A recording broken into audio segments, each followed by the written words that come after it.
तुमने ज़रूर कभी ऐसे इंसान को देखा होगा जिसका अनुशासन इतना कठोर होता है कि लोग उसे देखते ही डर जाते हैं। ऐसा व्यक्ति जो हर दिन एक ही समय पर उठता है, एक ही समय पर काम करता है, एक ही समय पर अभ्यास करता है और कभी नहीं रुकता। चाहे मौसम खराब हो, मन थका हुआ हो, शरीर टूट रहा हो, वो फिर भी चलता रहता है। और उसके आसपास के लोग कहते हैं, ये इंसान सामान्य नहीं है। लेकिन सच्चाई ये है कि वो सामान्य इसलिए नहीं दिखता क्योंकि अधिकांश लोग अपने जीवन में कभी भी उस स्तर का अनुशासन छू ही नहीं पाते। वो 2 हफ्ते अच्छे चलते हैं, तीसरे हफ्ते टूट जाते हैं, चौथे हफ्ते हार मान लेते हैं और अगले सोमवार फिर से नई शुरुआत का ड्रामा करते हैं। लेकिन कुछ लोग, बहुत ही कम लोग, एक अलग स्तर पर होते हैं। उनका अनुशासन डराता नहीं, दहाड़ता है। और आज तुम जानोगे कि ये स्तर कैसे बनाया जाता है। ये किसी ताकतवर दिमागा या असाधारण शरीर का खेल नहीं है। ये किसी जादुई आदत ऐप, मोटिवेशनल वीडियो या सुबह 5 बजे उठने की फैशन का नतीजा नहीं है। ये एक प्राचीन मनोवैज्ञानिक नियम का असर है जिसे बहुत कम लोग जानते हैं और उससे भी कम लोग अपनाते हैं। नियम सरल है। अभ्यास उतना नहीं चलता जितना तुम करते हो। अभ्यास उतना चलता है जितना तुम बनने का निर्णय लेते हो। यानी अनुशासन क्रिया से नहीं, पहचान से पैदा होता है। ज्यादातर लोग अपनी आदतों को एक काम की तरह देखते हैं। आज करना है, कल देखेंगे, मूड है तो करेंगे। लेकिन वो ये नहीं समझते कि हर बार जब तुम किसी आदत को छोड़ते हो, तुम अपने ही भीतर एक हिस्सा कमजोर कर देते हो। और हर बार जब तुम उसे पूरा करते हो, चाहे 1 मिनट ही क्यों न हो, तुम अपने भीतर एक नया आधार रखते हो। यही वो बिंदु है जिसे बहुत लोग कभी समझ ही नहीं पाते। वो सोचते हैं कि अनुशासन का मतलब है हर दिन 1 घंटा काम करना, हर दिन 10 शून्य कदम चलना, हर दिन कठिन चीजें करना।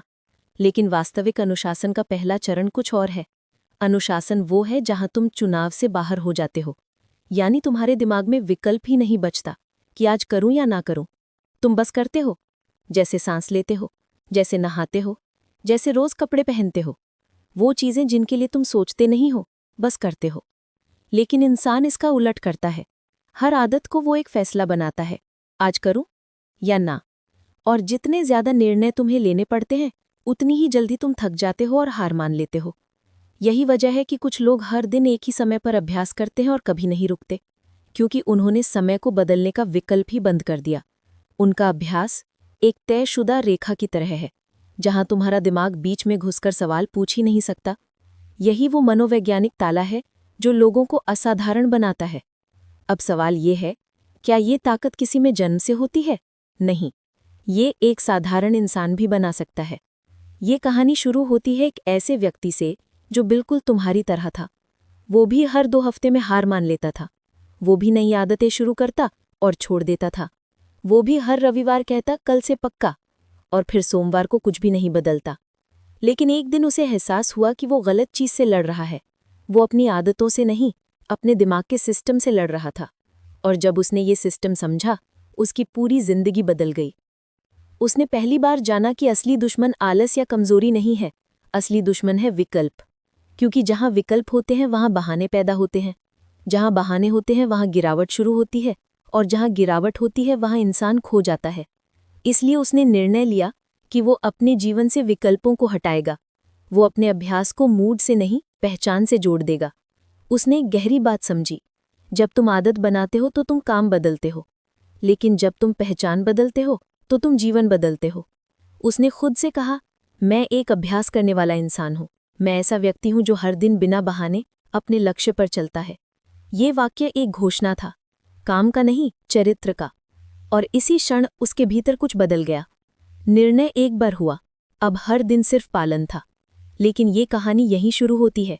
असली परिवर्तन तब आया जब उसने वो किया जो 99% लोग कभी नहीं करते। उसने अपने अभ्यास को सार्वजनिक कर दिया। और ये कदम उसकी पूरी मनोविज्ञान को हमेशा के लिए बदलने वाला था। जब उसने अपने अभ्यास को सार्वजनिक किया, उसी क्षण उसके जीवन में सबसे बड़ा मनोवैज्ञानिक विस्फोट हुआ। अधिकांश लोग सोचते हैं कि आदतें निजी चीजें होती हैं, किसी को बताने की जरूरत नहीं। लेकिन यही सोच तुम्हें कमजोर रखती है। जब तुम कुछ निजी रखते हो, तुम्हारा दिमाग उसे चाहो तो छोड़ सकता हूं की कैटेगरी में डाल देता है। लेकिन जिस दिन तुम अपनी आदत को दुनिया के सामने बोल देते हो, उसी दिन वो चाहो या ना चाहो करना ही है कि कैटेगरी में चली जाती है। और यही वो मोड़ था जहां उसका पूरा सिस्टम बदल गया।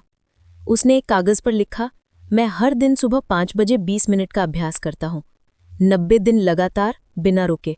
उसने इसे सिर्फ लिखा नहीं, उसने इसे किसी वचन की तरह महसूस किया। फिर उसने सबसे कठिन कदम उठाया, उसे सोशल मीडिया पर पोस्ट कर दिया। लोग हंसे, मजाक उड़ाया, बोले बहुत दिखावा कर रहा है, देखते हैं कितने दिन चलता है। हर शब्द उसके लिए ईंधन बन गया। अब उसकी असफलता का मतलब सिर्फ एक दिन का अभ्यास टूटना नहीं था, उसका मतलब था कि पूरा शहर, पूरा ऑफिस, सारे रिश्तेदार, सारे दोस्त उसे एक ऐसे इंसान के रूप में देखेंगे जो अपनी ही बात पर टिक नहीं पाया। ये डर, ये प्रतिष्ठा का दबाव, ये सामाजिक खतरा, यही है जो आदतों को अटूट बनाता है। ये बात तुम मानो या ना मानो, पर तुम्हारा दिमाग अभी भी हजारों साल पुराने इंसानों की तरह काम करता है, जहां समुदाय में शर्मिंदगी मौत के बराबर थी, अकेला छोड़ दिया जाना विनाश था और प्रतिष्ठा बचाए रखना जीवन। इसलिए जब तुम कोई वचन लोगों के सामने बोलते हो, तुम्हारा दिमाग उसे अस्तित्व का मामला बना देता है। अब ये आदत नहीं रहती, ये जीवन रक्षा बन जाती है। और जब हर दिन का अभ्यास एक अस्तित्व की लड़ाई बने, तो तुम हारने की कल्पना भी नहीं कर सकते। फिर आया असली युद्ध, सुबह 5 बजे उठने का। उसके दिमाग ने पहला ही दिन बगावत कर दी। आज नहीं, कल से ठीक से शुरू करूंगा, थोड़ा और सो लूं, एक दिन से क्या फर्क पड़ेगा, इतना सख्त बनने की क्या जरूरत है। यही वे आवाजें हैं जो तुम्हें हर बार रोकती हैं, वही आवाजें जिनके कारण तुम 2 हफ्ते बाद गिरते हो, वही आवाजें जो तुम्हें औसत रखती हैं। लेकिन इस बार उसके पास एक हथियार था। अगर वो हार जाता, उसे सभी को जवाब देना पड़ता। लोग कहते, देखा हमने कहा था ना, ड्रामा कर रहा था। उसके दिमाग के लिए इस शर्मिंदगी का दर्द उस थकान से कहीं बड़ा था जो सुबह 5 बजे उठने में होती है। इसलिए उसने अपने डर को अपने अभ्यास का ईंधन बना लिया। और यही वो क्षण था जहां उसका असली अनुशासन जन्म ले रहा था। लेकिन यहाँ एक नई समस्या, समय तय हो गया, पर अभ्यास अभी भी मन पर निर्भर था। कुछ दिन वो ध्यान करता, कुछ दिन किताब पढ़ता, कुछ दिन बस बैठा रहता। यानी करें क्या, ये निर्णय अभी भी दिमाग कर रहा था। और जहां दिमाग को निर्णय लेना पड़ता है, वहां वो बहाने ढूंढ लेता है। इसलिए उसने दूसरा नियम अपनाया, एक निश्चित क्रम। हर दिन 20 पुशअप, फिर 10 मिनट ध्यान, फिर 10 मिनट पढ़ाई। ना बदलना, ना मिलाना, ना विचार करना, हर दिन बिल्कुल वही क्रम।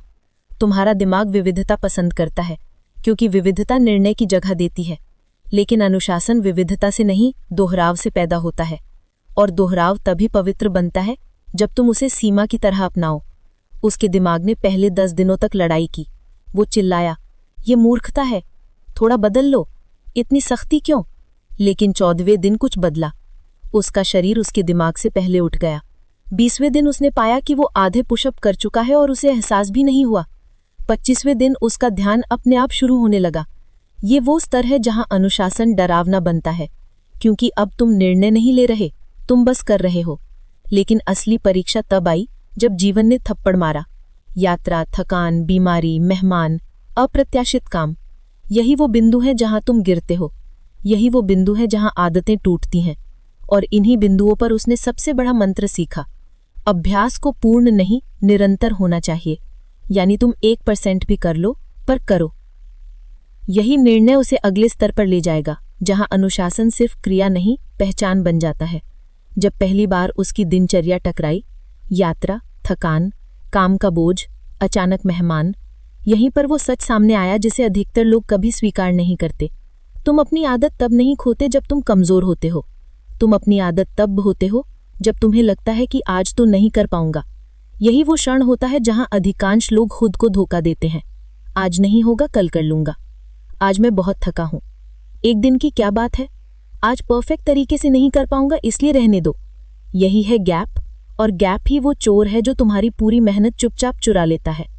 उसने सीखा, परफेक्ट अभ्यास नहीं चाहिए, सिर्फ निरंतर अभ्यास चाहिए। यही वो नियम था जिसने उसकी सोच पूरी तरह बदल दी। 40वें दिन यात्रा, सुबह 5 बजे एयरपोर्ट। कोई शांत जगह नहीं, कोई योगा मैट नहीं, कोई ध्यान का कमरा नहीं। पुराने वाला वो आदमी यही कहता, आज छोड़ देते हैं, हालात ही खराब हैं। लेकिन इस बार उसने अपना तीसरा सिद्धांत अपनाया, पूर्व निर्णय।